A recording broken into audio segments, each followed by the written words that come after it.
Welcome back to Behind the Scenes for the brand new series of Top Gear, Episode 2, and as you can see, yes, it's been raining again. Now, I wouldn't normally celebrate dampness, but as you know, we've got a new reasonably fast car, 200 horsepower, rear-wheel drive, and in these conditions, that means thrills, spills, and a little bit of danger.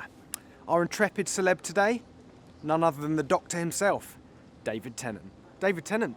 You're Hi. still alive. Oh yeah. Yeah. How are the conditions out there? I saw that the track dried out quite nicely. Yeah, Was it was raining a little bit as I got strapped in, but it didn't linger. It was fine. Yeah. And how about the car? So brand new car for this season. Yeah, Bit more yeah. power. Well, a lot Yeah. more power. Rear-wheel Yes. drive. Yes, it How'd you find slithers about a bit. It's Yeah. not. It's got quite a lot of poke. Well, they kept talking about how well it holds the track. I'm not sure that I entirely agree with that. But it's Yeah. very exciting. Yeah. And any skids? Any moments? Any collisions I with don't anything? know what you're talking about.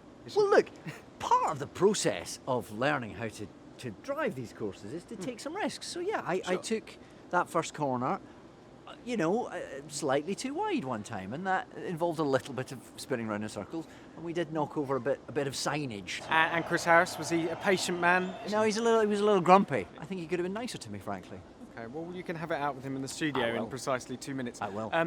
Last time you were here, I think 28th on the leaderboard. Should we call it mid-table? That was mid-table. Oh, yeah. right, it was mid-table. It was mid-table. Can you go better? I don't know.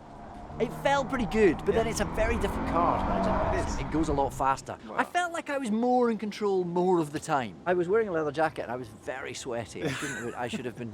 Error in a number one. vest. In fact, I was going to talk about shoes. Oh, yeah. Because you can tell a lot about the celebs by the shoes that they wear down to the track. Okay. Anthony Joshua, for example, turned up in flip-flops. Heavyweight boxing champion of the world, very confident man, flip-flops.